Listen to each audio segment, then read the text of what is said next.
So how long have we known each other? Probably since 2019. Yeah, it's been a while. Yeah, yeah. And so back in those days, I think wealth charts was, kind of more so. When did wealth charts actually become a thing? Yeah, in 2019. 2019. Okay. And since then, there's a lot more functionality. You have whole, whether it's whatever product you're trading, whether it's options and so on, screeners, you name it, and we'll kind of get into it today.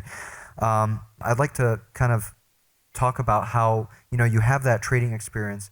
How does that kind of bake into the whole idea behind become a better trader, and what were some of the early challenges you had when you were trying to build that as a trader? Yeah, so getting a following, maintaining the following, listening to the needs of such a diverse student base to provide them what they needed, those were certainly challenges. And I think really the biggest challenge was just it all revolved around me. I didn't have an army of other educators and things of that nature. It was really around me. That was one of the biggest challenges, that I was always in the business, not working on the business. Okay.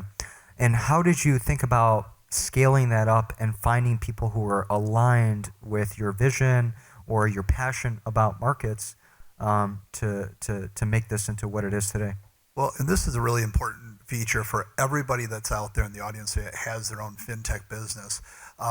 What I did was I used all the relationships. I have so many relationships in the business, both on the retail client side and the institutional side, but also amongst my peers. And a lot of people, they say, and this is a really important piece I hope everybody takes away, they look at everybody as competitors, but in reality, working with colleagues in the space, like I was pointing out Sean here a few minutes ago. He at first blush, a lot of people would say it's competitive, but actually he's more on the algorithmic side and things like that. There's synergies between our companies, so what I did was I worked with people like Sean and other companies to actually build a big online trading and investing format, because lead generation, quality lead generation, is a really hard thing in all of our spaces. We're all paying a lot of money, and a lot more money than we did pre-COVID, to get quality leads into our ecosystems.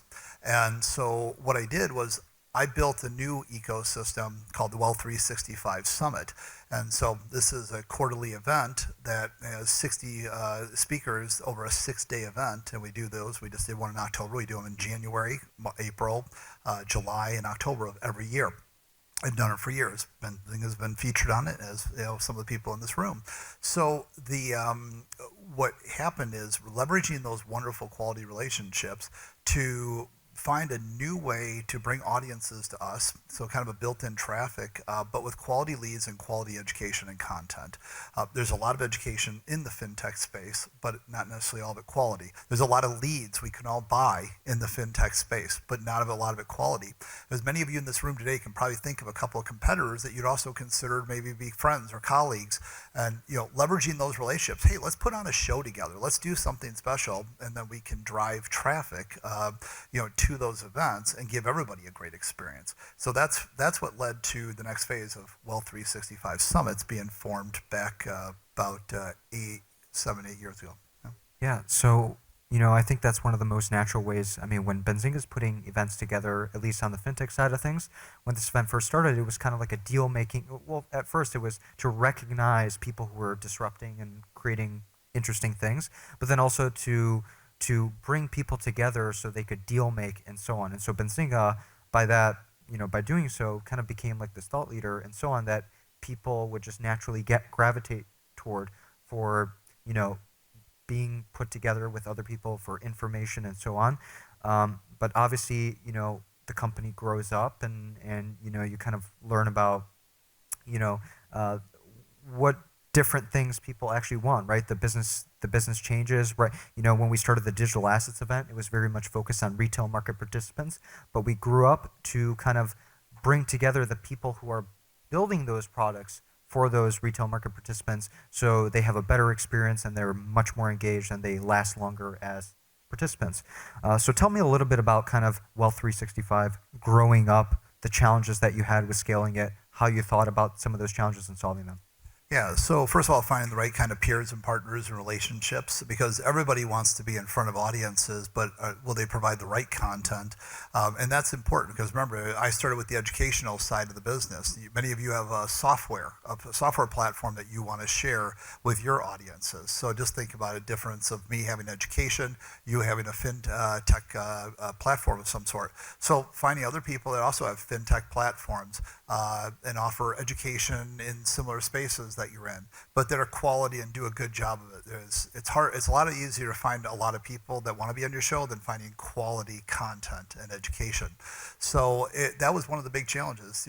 Finding people that would support the show, could provide their own traffic sources as well as the ones that we provided, providing good quality content versus I'm just going to come in there and jam my software down their throat and sell something. It's like, hey, let's educate them. Let's make it a valuable experience.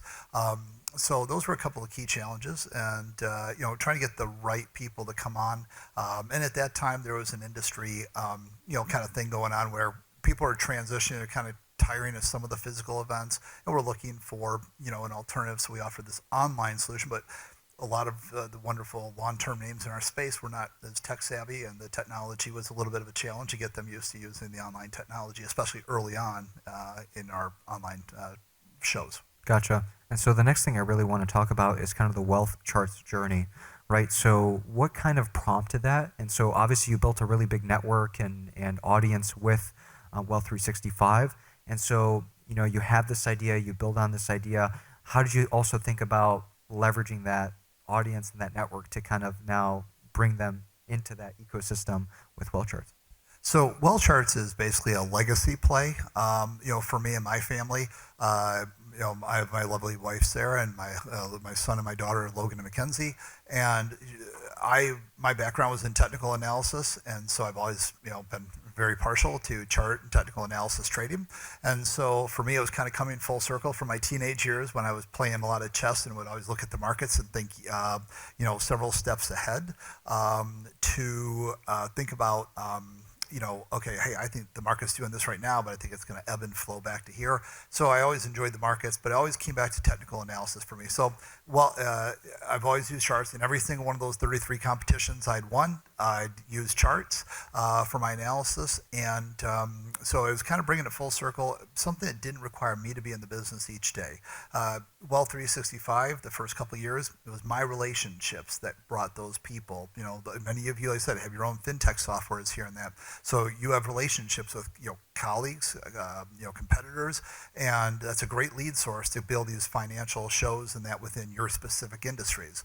So, but that requires you initially to get it up and running. Then after people get to know, like, and trust your staff, they'll start to work with them. And so now my staff handles all that for the big financial shows. But then Wealth Charts was the next evolution where it doesn't require me. Like right now, Wealth Charts is running just fine, and I'm here with you guys. I don't need to be here and doesn't need to be hands-on today. So Wealth Charts was meant to literally be a legacy play. We've had offers to buy it out, which is always comforting. We've rejected them all, but it's comforting to know that there's that opportunity for my kids and my wife, who's younger than I am. So it's nice to have a legacy play for them. So Wealth Charts started as a legacy play, but it's become so much more because it's kind of a passion project, being that I'm so much into technical analysis and that.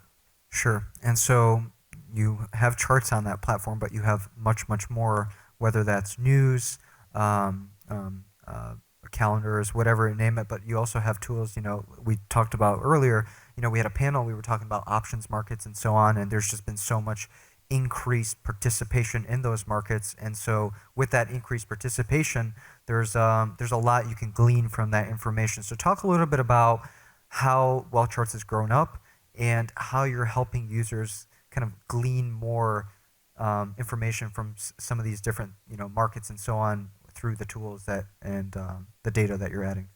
Yeah, so we have a lot of great data feeds. Benzinga, shameless plug, has a lot of great APIs that for all of you with your fintech platforms and that, you can see it's amazing the diverse capabilities that they have. But from my perspective, it really goes back to listening to the customer. We always think we know what the customer wants, but you really got to ask them, and then you got to get clarity on what they're looking for. So Wealth Charts, Renato, I remember over the last 5, 6 years, you were writing articles on wealth charts, and every year, every couple of months, every 6 months, it was like, yeah, now we've added this, and this. You remember that?